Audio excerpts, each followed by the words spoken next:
Hello മക്കളെ, അപ്പോൾ ഈ ഒരു വീഡിയോയിൽ മിസ് പറയാൻ പോകുന്നത് നിങ്ങളിപ്പം നീറ്റ് എക്സാമിന് വേണ്ടി പ്രിപ്പയർ ചെയ്യുന്ന ഒരാളാണ്, അല്ലെങ്കിൽ നീറ്റ് എക്സാം എഴുതി നിങ്ങൾക്ക് ഡോക്ടർ ആവാനാണ് ആഗ്രഹം എന്നുണ്ടെങ്കിൽ നിങ്ങൾക്ക് ഒരു നല്ല ഡോക്ടർ ആവാൻ വേണ്ടിയിട്ട് എന്തൊക്കെ കോഴ്സുകൾ കഴിയണം, അല്ലെങ്കിൽ എത്ര സ്റ്റെപ്സ് കഴിഞ്ഞാലാണ് നിങ്ങൾ ഒഫീഷ്യലി നിങ്ങൾക്ക് നല്ലപോലെ നമ്മൾ എന്താണ് ഡോക്ടർ ആവാൻ ആഗ്രഹിക്കുന്ന ആൾക്കാർക്ക് പല കാര്യങ്ങളുണ്ടാകും. ഒന്ന്, ഡോക്ടർ എന്ന ആ ഒരു പ്രൊഫഷനോടുള്ള ആ ഒരു ആഗ്രഹം. രണ്ടാമത്തത്, നമ്മൾക്ക് എന്തായാലും ഏൺ ചെയ്യണം എന്നുള്ളൊരു കാര്യം. ഇതൊക്കെ ആയിരിക്കും മെജോറിറ്റി ആൾക്കാർ. ചില ആൾക്കാർക്ക് ഒരു സർവീസ് മൈൻഡും ഉണ്ടാകും. ഒന്നാമത്തത് ഡോക്ടേഴ്സിനെ എല്ലാവരും നോക്കിക്കാണുന്ന ആ ഒരു റെസ്പെക്റ്റും ആ ഒരു സോഷ്യൽ സ്റ്റാറ്റസിന് വേണ്ടിയിട്ടായിരിക്കും. രണ്ടാമത്തത് ഏർണിംഗ് ആയിരിക്കും. മൂന്നാമത്തതെന്ന് പറഞ്ഞിട്ടുണ്ടെങ്കിൽ നമുക്ക് സർവീസ് മൈൻഡഡ് ആയിട്ടുള്ള ആൾക്കാർ, നമുക്ക് മറ്റുള്ളവരെ സേവിക്കണം, മറ്റുള്ളവർക്ക് വേണ്ടിയിട്ടുള്ള കാര്യങ്ങൾ ഹെൽപ്പ് ചെയ്യണം, ഇങ്ങനെയുള്ള കാര്യങ്ങളുകൊണ്ടായിരിക്കും. അപ്പോൾ ഇതിന് വേണ്ടിയിട്ട് ഇതിൽ ഏത് നിങ്ങളുടെ ആഗ്രഹമായാലും കുഴപ്പമില്ല. അപ്പോൾ നിങ്ങൾക്ക് ഡോക്ടർ ആവുമ്പോൾ എന്തൊക്കെ കഴിഞ്ഞാലാണ് നമ്മൾക്ക് ഈ പറയുന്ന രീതിയിൽ ഒരു നല്ല ഡോക്ടർ ആവാൻ പറ്റുക, ഇതാണ് മിസ് ഈ ഒരു വീഡിയോയിലൂടെ പറയാൻ വേണ്ടി പോകുന്നത്. അപ്പോൾ ആദ്യം തന്നെ നിങ്ങൾക്ക് എല്ലാവർക്കും അറിയാം, നമ്മൾ ആദ്യം തന്നെ +2 അല്ലേ, +1 +2 കംപ്ലീറ്റ് ചെയ്യണം. +1 +2 കംപ്ലീറ്റ് ചെയ്തെങ്കിൽ മാത്രമേ നമുക്ക് എന്ത് ചെയ്യാൻ പറ്റുള്ളൂ, നമ്മുടെ നീറ്റ് എക്സാം എഴുതാൻ പറ്റുള്ളൂ. അപ്പോൾ നമുക്ക് നീറ്റ് UG ഉണ്ട്, നീറ്റ് PG ഉണ്ട്. അപ്പോൾ നിങ്ങളുടെ +1 +2 കഴിഞ്ഞാൽ നിങ്ങൾ എഴുതാൻ വേണ്ടി പോകുന്നത് നമ്മുടെ നീറ്റ് UG ആണ്. +1 +2 കഴിഞ്ഞ് കഴിഞ്ഞാൽ നിങ്ങൾ എഴുതാൻ പോകുന്നത് അണ്ടർ ഗ്രാജുവേറ്റ് എക്സാം ആയിട്ടുള്ള എൻട്രൻസ് എക്സാം ആയിട്ടുള്ള നീറ്റ് UG ആണ്. അപ്പോൾ ആഫ്റ്റർ +2 നിങ്ങൾ എന്ത് എഴുതുന്നു, ഈ ഒരു എൻട്രൻസ് എക്സാം എഴുതുന്നു. അത് കഴിഞ്ഞാൽ നിങ്ങൾക്ക് എന്ത് കിട്ടും, നിങ്ങൾ നല്ലപോലെ പഠിച്ച് നിങ്ങൾക്ക് നല്ല സ്കോർ ഉണ്ടെങ്കിൽ നിങ്ങൾക്ക് നല്ല പ്രീമിയം ഇൻസ്റ്റിറ്റ്യൂട്ട്സിൽ തന്നെ കിട്ടുന്നു. അങ്ങനെ നിങ്ങൾ MBBSന് പഠിക്കാൻ പോകും. അപ്പോൾ അടുത്ത സ്റ്റെപ്പ് എന്താണ്, +2 കംപ്ലീറ്റ് ചെയ്തു, നീറ്റ് എൻട്രൻസ് എഴുതി. ഇത് UG ആണ് കേട്ടോ, UG ഉണ്ട്, PG ഉണ്ട്. അപ്പോൾ നമ്മളിത് എഴുതി കഴിഞ്ഞതിന് ശേഷം നമ്മൾ എന്ത് ചെയ്യുന്നു, MBBS എടുക്കുന്നു. അപ്പോൾ MBBSൻ്റെ ഫുൾ ഫോം അറിയാത്തവർ എല്ലാവരും അറിഞ്ഞിരിക്കണം. Bachelor of medicine, bachelor of surgery, അതാണ് നമ്മൾ MBBS എന്ന് പറയുന്നത്. ആ ഒരു MBBS കോഴ്സിൻ്റെ ഡ്യൂറേഷൻ എന്ന് പറയുന്നത് ഏകദേശം ഒരു 5.5 വർഷം എടുക്കും. അതിൽ നമ്മളുടെ ഈ ഒരു 4.5 വർഷം എന്ന് പറയുന്നത് നിങ്ങളുടെ അക്കാഡമിക് കോഴ്സ് MBBS കംപ്ലീറ്റ് ചെയ്യാൻ ഏകദേശം 4.5 വർഷം എടുക്കും. അതിനുശേഷം 1 വർഷം നമുക്ക് എന്താണ്, നിങ്ങൾ കേട്ടിട്ടുണ്ടാവും, ഇന്റേൺഷിപ്പ് ചെയ്യണം. ഇന്റേൺഷിപ്പ് ഉണ്ടാവും. അങ്ങനെ ടോട്ടൽ ഒരു 5.5 വർഷമായിരിക്കും നിങ്ങളുടെ ഈ ഒരു MBBS കോഴ്സ് പഠിച്ചു കഴിഞ്ഞാൽ. അങ്ങനെ MBBS പഠിച്ചു കഴിഞ്ഞാൽ ഈ ഒരു കോഴ്സ് കഴിഞ്ഞാൽ നിങ്ങൾക്ക് എന്ത് കിട്ടി, ആ ഒരു ഡിഗ്രി കിട്ടി. നിങ്ങൾക്ക് ഡോക്ടർ എന്ന് നിങ്ങളുടെ പേരിന് മുമ്പിൽ എഴുതാൻ പറ്റുന്ന ഒരു അവസ്ഥയിലേക്ക് എത്തും. അത് കഴിഞ്ഞാൽ ഇന്നത്തെ കാലത്ത് നമുക്ക് ഈ ഒരു MBBS കൊണ്ട് മാത്രം നമുക്ക് ഒരു നല്ല ഡോക്ടർ ആവാൻ പറ്റില്ല. അത് മാത്രമല്ല, എല്ലായിടത്തും ഡോക്ടേഴ്സ് ഉണ്ട്, എല്ലായിടത്തും MBBS ഉള്ളവരുണ്ട്. പക്ഷെ നമ്മളൊരു ഡോക്ടറെ നോക്കാൻ വേണ്ടി പോകുമ്പോൾ നമ്മൾ അതിനേക്കാളും കുറച്ചുകൂടി ക്വാളിഫിക്കേഷൻ ഉള്ള ഒരാളാണെന്ന് തീർച്ചയായിട്ടും നോക്കും. അപ്പോൾ നിങ്ങൾക്ക് എന്തായാലും എന്ത് വേണം, ഇതിൻ്റെ PG വേണം. അതാണ് നമ്മുടെ നീറ്റ് PG എൻട്രൻസ് എന്ന് പറയുന്നത്. അപ്പോൾ നിങ്ങളിപ്പോൾ ഈ കാണുന്നത് ജസ്റ്റ് ഒരു ബേസിക് കാര്യം മാത്രം. ഇത് കഴിഞ്ഞ് നിങ്ങൾ MBBS കഴിഞ്ഞാൽ PG എൻട്രൻസ് ഉണ്ട്. ഇത് എഴുതി കഴിഞ്ഞാലാണ് നിങ്ങൾക്ക് PG കിട്ടുക. അപ്പോൾ PG എന്ന് പറഞ്ഞിട്ടുണ്ടെങ്കിൽ സ്പെഷ്യലൈസേഷൻ ആണ്. നമ്മൾക്ക് ഏതെങ്കിലും ഒരു വിഭാഗത്തിൽ നമുക്ക് സ്പെഷ്യലൈസ് ചെയ്യാൻ പറ്റും. ഇപ്പോൾ നിങ്ങൾ കേട്ടിട്ടുണ്ടാവും, ചില ഡോക്ടേഴ്സ് എന്താ ഡെർമറ്റോളജിസ്റ്റ് ആണ്, ഗൈനക്കോളജിസ്റ്റ് ആണ്, ഇനി കുഞ്ഞുങ്ങളെ നോക്കുന്ന പീഡിയാട്രീഷ്യൻ ഉണ്ട്, അങ്ങനെ ഒരു എല്ല് നോക്കുന്ന ഡോക്ടർ വേറെ ഉണ്ട്, ഒഫ്താൽമോളജി ഉണ്ട് അല്ലേ, അങ്ങനെ ഒരു ഓർത്തോ ഉണ്ട്, ഓരോ വിഭാഗം ഇല്ലേ. അത് നമ്മൾ സ്പെഷ്യലൈസേഷൻ ചെയ്യുന്ന സ്ഥലം എന്ന് പറയുന്നത് ഈ PG കോഴ്സിലാണ്. അപ്പോൾ PGയിൽ തന്നെ നിങ്ങൾക്ക് MD എടുക്കാം, MS എടുക്കാം, ഇതിൽ ഏത് വേണമെങ്കിലും എടുക്കാം. അല്ല, MD എന്ന് പറഞ്ഞിട്ടുണ്ടെങ്കിൽ ഡോക്ടർ ഓഫ് മെഡിസിൻ ആണ്, MS എന്ന് പറഞ്ഞിട്ടുണ്ടെങ്കിൽ നിങ്ങൾക്ക് മാസ്റ്റേഴ്സ് ഓഫ് സർജറി ആണ്. അല്ല, ഡോക്ടർ ഓഫ് മെഡിസിൻ അല്ല ആക്ച്വലി, ഡോക്ടർ ഓഫ് മെഡിസിൻ ആണ്. ആൻഡ് മറ്റേത് മാസ്റ്റർ ഓഫ് സർജറി ആണ്. അപ്പോൾ ഇത് രണ്ടും നിങ്ങൾക്ക് ഇതിൽ ഏത് വേണമെങ്കിലും ചൂസ് ചെയ്യാം, MD അല്ലെങ്കിൽ MS എടുക്കാം. അങ്ങനെ നമ്മളിവിടെ എന്ത് ചെയ്യാണ്, സ്പെഷ്യലൈസേഷൻ ചെയ്യുന്നതാണ് PG.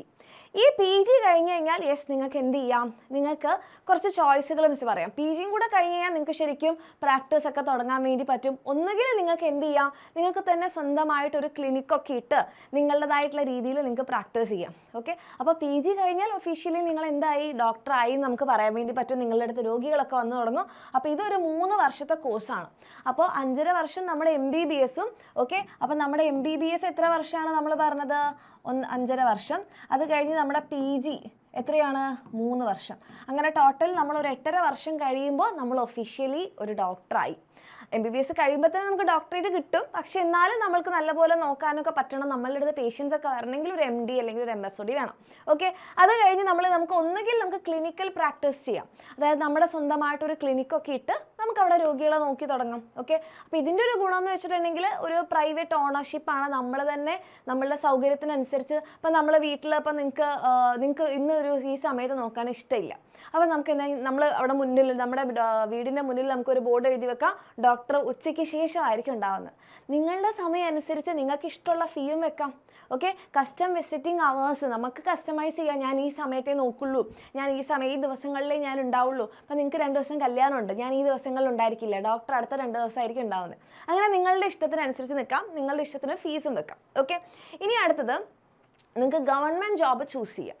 ഗവൺമെൻറ് ജോബ് ചൂസ് ചെയ്യുന്നത് വെച്ചിട്ടുണ്ടെങ്കിൽ അതിൻ്റെതായിട്ടുള്ള പ്രൊസീജിയറും കാര്യങ്ങളൊക്കെ ഉണ്ടാവും, അതിൻ്റെതായിട്ടുള്ള സെപ്പറേറ്റ് എക്സാം ഒക്കെ എഴുതണം. അല്ലാണ്ട് ഞാൻ ഡോക്ടറാണ് എനിക്ക് ഗവൺമെൻറ് ജോബ് തരണം എന്ന് വെച്ച് കഴിഞ്ഞാൽ ആരും തരുന്നില്ല. ഓക്കെ, ദെൻ ഇതിൻ്റെ ഒരു ഗുണം എന്ന് വെച്ചിട്ടുണ്ടെങ്കിൽ ഇതിന് നല്ല ഡിമാൻഡാണ്. ഗവൺമെൻറ് ഡോക്ടേഴ്സിന് നല്ല ഡിമാൻഡാണ്. കാരണം നല്ലപോലെ പഠിച്ച് നല്ലപോലെ ക്വാളിഫൈഡ് ആയി കഴിഞ്ഞാൽ നമുക്കൊരു ഗവൺമെൻറ് ജോബ് കിട്ടും എന്നുള്ളതാണല്ലോ നമ്മുടെ ഒരു വിശ്വാസം. അപ്പോൾ നല്ല ഡിമാൻഡ് ഉണ്ടാകും. അതുമാത്രമല്ല നമുക്കൊരു ജോബ് സാറ്റിസ്ഫാക്ഷൻ ഉണ്ടാവും. ഗവൺമെൻറ് ഹോസ്പിറ്റൽസിൽ ധാരാളം പേഷ്യൻസ് വരും. അപ്പോൾ നമ്മൾ ഒരു സർവീസ് മൈൻഡഡ് ആയിട്ടാണ് ഇങ്ങനൊരു ഡോക്ടർ ആവാൻ ആഗ്രഹിച്ചത് എങ്കിൽ നമുക്ക് പല തരത്തിലുള്ള രോഗികളെ നമുക്ക് ഗവൺമെൻറ് ഹോസ്പിറ്റലിൽ കാണാം. അവരെ നമുക്ക് സേവിക്കാനും അവരെ സർവീസ് ചെയ്യാനും നമുക്ക് പഠിക്കാനും അവർക്ക് വേണ്ടിയിട്ടുള്ള സർവീസ് ഒക്കെ നമുക്ക് ചെയ്ത് അങ്ങനെ ഒരു ജോബ് സാറ്റിസ്ഫാക്ഷൻ നമുക്ക് ഇവിടെ കിട്ടും. ദെൻ നമുക്കൊരു ജോബ് സെക്യൂരിറ്റി ഉണ്ട്. ഗവൺമെൻറ് ജോബ് ആകുമ്പോൾ നമുക്ക് ഒരിക്കലും നഷ്ടപ്പെടില്ല. അപ്പോൾ ഒരു പ്രൈവറ്റ് സെക്ടറിലൊക്കെ ആണെങ്കിൽ നമുക്ക് എപ്പോൾ വേണമെങ്കിലും ജോലി നഷ്ടപ്പെടാം. ഇനി നമ്മൾ സ്വന്തമായിട്ട് ക്ലിനിക്ക് ഇട്ട് തന്നെ ചിലപ്പോൾ അവിടെ രോഗികൾ കൂടുതൽ വരാതിരിക്കാം അല്ലേ. പക്ഷേ ഇത് ഗവൺമെൻറ് ജോബ് ആകുമ്പോൾ ഒരു സെക്യൂരിറ്റി ആണ്. പിന്നെ നമുക്ക് എന്താണ് സ്റ്റാൻഡേർഡ് സാലറി എപ്പോഴും ഉണ്ടാകും. ഓക്കെ, നമുക്കൊരു ഫിക്സഡ് സാലറി ഉണ്ടാകും, അതുകൂടാതെ നമുക്ക് മറ്റ് ബെനിഫിറ്റ്സും ഉണ്ടാകും. അങ്ങനെ ഒരു ഗുണമുണ്ട് ഗവൺമെൻറ് ജോബിന്. ഇനി അതല്ലെങ്കിൽ നിങ്ങൾക്ക് പ്രൈവറ്റ് സെക്ടറിൽ പണിയെടുക്കാം. അതായത് ഒത്തിരി പ്രൈവറ്റ് ഹോസ്പിറ്റൽസ് ഉണ്ട്. അപ്പോൾ പ്രൈവറ്റ് ഹോസ്പിറ്റൽസിൽ നിങ്ങൾക്ക് ഡോക്ടറായിട്ട് നിൽക്കാം. അവിടെ തന്നെ നിങ്ങൾ നല്ലൊരു ഡോക്ടറാണെന്നുണ്ടെങ്കിൽ നിങ്ങൾക്ക് അതിനനുസരിച്ച് പേയ്മെൻറ്റ് സാലറി ഉണ്ടാകും. നിങ്ങൾ അത്രത്തോളം എക്സ്പേർട്ടാണ്, നിങ്ങൾ ആ ഹോസ്പിറ്റലിൽ നിങ്ങൾ ഒഴിവാക്കാനേ പറ്റാത്ത ഒരാളാണ്, അത്രത്തോളം നിങ്ങൾ നല്ലൊരു കഴിവുള്ള ഡോക്ടറാണെങ്കിൽ നിങ്ങൾ പറയുന്ന സാലറി നിങ്ങൾക്ക് കിട്ടും. ഇനി ഇതൊന്നും അല്ലെങ്കിൽ നിങ്ങളുടെ ആഗ്രഹം, നിങ്ങൾ PG എടുത്തു കഴിഞ്ഞിട്ട് നിങ്ങൾക്ക് ആഗ്രഹം തീർന്നില്ല, എനിക്ക് ഇനിയും പഠിക്കണം, നിങ്ങൾക്ക് എന്ത് ചെയ്യാം, സൂപ്പർ സ്പെഷ്യലൈസേഷൻ ചെയ്യാം. സൂപ്പർ സ്പെഷ്യലൈസേഷൻ എന്ന് പറഞ്ഞിട്ടുണ്ടെങ്കിൽ 3 വർഷം നമ്മൾ വീണ്ടും പഠിക്കുകയാണ്.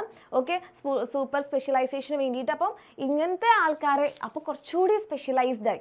ചില ഡോക്ടേഴ്സിനൊക്കെ നമ്മൾ കേട്ടിട്ടുണ്ടാവും ഭയങ്കര ഡിമാൻഡായിരിക്കും, ഭയങ്കര സൂപ്പർ സ്പെഷ്യാലിറ്റിയിൽ നോക്കുന്ന ഡോക്ടറാണെന്നൊക്കെ പറയും. അപ്പോൾ അവർ കുറച്ചുകൂടി സ്പെഷ്യലിസ്റ്റുകളായിരിക്കും.